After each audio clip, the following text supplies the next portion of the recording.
നാട്ടിൽ നിന്ന് പോന്നു കഴിഞ്ഞാല് നല്ല സ്പൈസി ആയിട്ടുള്ള ഒരു ഇന്ത്യൻ കേരള സ്റ്റൈലിൽ ഫുഡ് കിട്ടാൻ എവിടെയാണെന്ന് ആലോചിച്ച് നടക്കാണ് കേട്ടോ. അങ്ങനെ ഇത്തവണ നല്ല മസാല ഷവായി, കേരളത്തിൽ ഇപ്പം ഈയിടെയായിട്ട് ഹിറ്റായ മസാല ഷവായി ഫൈനലി ദമാമിലും എത്തി എന്നറിഞ്ഞു. അങ്ങനെ കഴിക്കാൻ പോയതാണ് RFC റെസ്റ്റോറന്റ് ദമാമിലുള്ള. അപ്പം ഈ ഒരു ഐറ്റം എന്ന് പറയുന്നത് ഇപ്പൊ കാണുന്ന മസാല ഷവായിൽ ഹണി മസാല ഷവായാണ് കേട്ടോ. സംഭവം ഒന്ന് എല്ലാ ഭക്ഷണങ്ങളും ടെസ്റ്റ് ചെയ്യാന്ന് വിചാരിച്ചിട്ട് മേടിച്ചാണ്. മസാല ഷവായി കുറച്ച് ടൈം എടുക്കുമെന്ന് പറഞ്ഞു. അപ്പം ഇത് ഫസ്റ്റ് കിട്ടി, ഹണി മസാല ഷവായി. സംഭവം അടിപൊളിയായിരുന്നു. അത് കഴിഞ്ഞ് കൂട്ടയത്തില് കാന്താരി ഗ്രില്ല് മേടിച്ചു, പെപ്പർ ഗ്രില്ല് മേടിച്ചു, പിന്നെ ഒരു പ്ലേറ്റർ ടിക്ക പ്ലേറ്റർ മേടിച്ചിട്ടുണ്ട്. അതൊക്കെ വൺ ബൈ വൺ ആയിട്ട് വരുന്നുള്ളൂ. നല്ല തിരക്കുണ്ട് കേട്ടോ.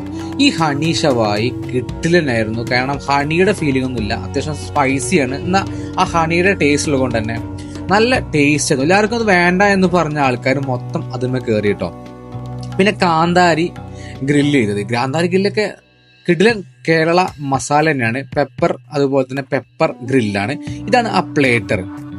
ഇതിൽ ഡിഫറെന്റ് മസാലകളുള്ള ടിക്കയാണ് കേട്ടോ. എല്ലാ ടിക്ക മസാലയും അടിപൊളിയായിട്ടുണ്ട്. കാണുമ്പോൾ തന്നെ ആ സ്പൈസിനെസ്സും കാന്താരിയുടെ ഫ്ലേവറും എല്ലാം വന്നിട്ടുണ്ട് കേട്ടോ. കുറച്ച് ഫ്രഞ്ച് ഫ്രൈസും കാര്യങ്ങളൊക്കെ കൂടെ കിട്ടിയിട്ടുണ്ട്. എല്ലാവരും കൂടുതലായിട്ട് എല്ലാം കൂടെ ടേസ്റ്റ് ചെയ്യണം. കാരണം ഇപ്പം ഭക്ഷണം അധികം കുറവാണല്ലോ.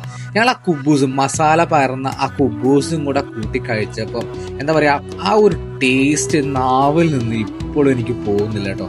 പിന്നെ അവരുടെ സ്പെഷ്യൽ ആയിട്ടുള്ള ഒരു ജ്യൂസാണ് ഇത്, സ്മൂത്തിയാണിത്. അവരുടെ സ്പെഷ്യലാണ്. അങ്ങനെ അത്യാവശ്യം ഇരിക്കാനുള്ള സ്പേസും കാര്യങ്ങളൊക്കെ ഉണ്ട്. ഇതുവരെ ഞങ്ങളുടെ മസാല ഷവായി എത്തിയില്ല. അതെല്ലാം നല്ല പാർസൽ മേടിച്ചിട്ട് പുറത്തിറങ്ങി കേട്ടോ.